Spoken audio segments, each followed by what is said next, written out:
नमस्कार, जय हिंद। मेरा नाम है प्रकाश और आप देख रहे हैं बुंदेल भास्कर। रीना की अहमद के नाम चिट्ठी। चिट्ठी को देख पिता पहुंचे थाने और एसडीओपी से लगाई न्याय की गुहार। कहानी है एक ऐसे पाठ्यक्रम की जो आज पूरे देश में चर्चा का विषय बनी हुई है। एक लड़की का पिता इस कहानी से इतना नाराज हो गया कि वह थाने पहुंच गया। रीना की अहमद को चिट्ठी तीसरी क्लास की बुक में छपी देख छात्रा के पिता पहुंचे थाने। फिर क्या हुआ देखिए आगे। एनसीईआरटी की तीसरी क्लास की किताब में एक चैप्टर है जिसका नाम है चिट्ठी आई है। पाठ में रीना नाम की लड़की अपने दोस्त अहमद को एक लेटर लिखती है। इस पाठ में अभिभावक को बहुत ज्यादा आपत्ति हुई तो वह इतना भड़क गए कि शिकायत के लिए थाने पहुंच गए। मध्य प्रदेश के छतरपुर जिले में तीसरी क्लास में पढ़ने वाली एक बच्ची के अभिभावक ने एनसीईआरटी की किताब पर आपत्ति जताते हुए किताब पर लव जिहाद का आरोप लगाया। उनका कहना है कि रीना का अहमद को लेटर लिखा जाना कोई साजिश हो सकती है।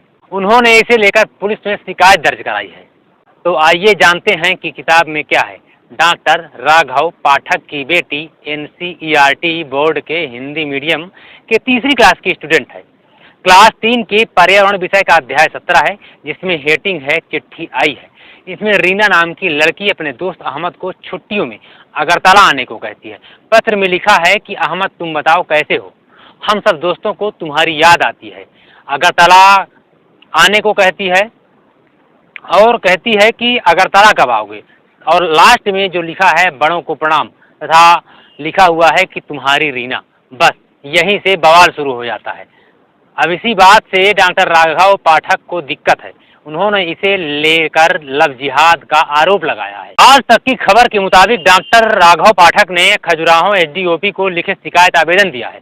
उन्होंने आवेदन में कहा है कि मेरी बेटी की पर्यावरण की किताब में 17वें अध्याय में चिट्ठी आई है एक शीर्षक है जिसमें रीना अपने दोस्त अहमद को पत्र लिखती है, जबकि आजकल लव जिहाद का मुद्दा चल रहा है। इससे हमारे मासूम बच्चों के मन में क्या असर पैदा हो सकता है। मुझे तो इस बात की भी आशंका है कि कहीं ये पाठ्यक्रम किसी सोची समझी साजिश के तहत तो नहीं किया गया है, जहां एक हिंदू लड़की मुस्लिम दोस्त को पत्र लिख रही है। दीप्ति रीना को पत्र लिख सकती थी, रीना राम को लेटर लिख सकती थी, लेकिन मुझे रीना के अहमद को पत्र लिखे जाने पर आपत्ति है। इसलिए मैं यहाँ ज्ञापन देने आया हूँ। इसकी जांच होनी चाहिए और इस पाठ्यक्रम को बदला जाना चाहिए। अब सवाल यह है कि यदि सेंट्रल में कांग्रेस की गवर्नमेंट होती तो वैसे पाठ्यक्रमों में गलती का सारा ठीकरा कांग्रेस के सर पर फोड़ा जाता और कांग्रेस को मुस्लिम समर्थक सरकार घोषित कर दिया जाता तथा कहा जाता कि यह सरकार सनातन की विरोधी है। लेकिन ऐसे गंभीर मामले में भाजपा नेताओं की चुप्पी कई सवाल खड़े करती है। मामले में खजुराहो के एसडीओपी सलिल शर्मा की भी प्रतिक्रिया सामने आई है। उन्होंने बताया कि आवेदक राघव पाठक का एक प्रार्थना पत्र मिला है। उन्होंने इसमें एनसीईआरटी के कुछ कंटेंट से आपत्ति जताई है। पुलिस अफसरों ने उन्हें समझाया है कि इसमें राज्य सरकार या स्थानीय निकाय कुछ नहीं कर सकते हैं। सलिल शर्मा बोले, मैंने उन्हें समझाया कि राज्य सरकार या स्थानीय निकायों का इस मामले पर कोई लेना देना नहीं होता है, वे इसे सही फोरम में जाकर प्रस्तुत करें। इसके बाद आवेदक को सीनियर अधिकारियों के पास भेज दिया गया है। लेकिन सवाल यह है कि जो पाठ्यक्रम में विषय शामिल है, वह जो पाठ शामिल है, उस लेसन को कैसे चेंज किया जा सकता है।